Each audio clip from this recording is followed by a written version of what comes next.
কিন্তু একমাত্র রোজা, একমাত্র রোজা, রোজা যদি কেউ রাখে মানুষকে দেখাবার জন্য সকাল থেকে শুরু করে সন্ধ্যা পর্যন্ত না খাইয়া কোনো পাগলও থাকবে না। বলেন আপনারা ঠিক কিনা? সে তো মানুষকে দেখাবার জন্য দাঁত দাঁত পরিষ্কার করে নিল, আর দুপুরে ভাত খাই নিল, বউতেও টের পাইল না। পারবে কিনা? পারবে।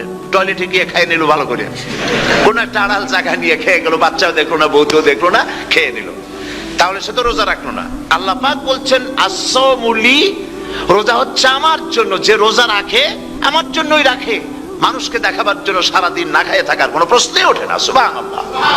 সুতরাং রোজা যে রাখলো সে আমার জন্যই রাখলো। ওয়া আনা আজজি বিহি, রোজার পুরস্কার আমি আমার হাত দিয়ে দেব। সুবহানাল্লাহ, আমার হাত দিয়ে দেব।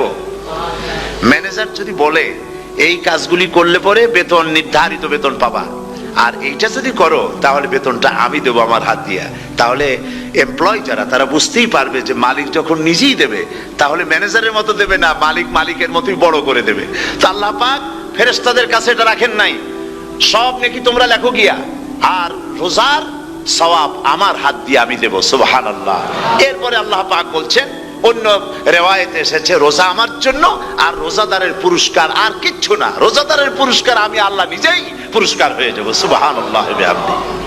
রাসূল সাল্লাল্লাহু আলাইহি সাল্লাম বলেছেন, কেউ যদি আল্লাহর বাণী বা ইসলামের জ্ঞান শেয়ার করে তাহলে সে খুব সহজেই জান্নাতের পথে এগিয়ে যেতে পারে। তাই ভিডিওটি অবশ্যই শেয়ার করবেন এবং নতুন নতুন ইসলামিক ভিডিও পেতে আমাদের পেজটি অবশ্যই ফলো দিয়ে রাখবেন। ধন্যবাদ।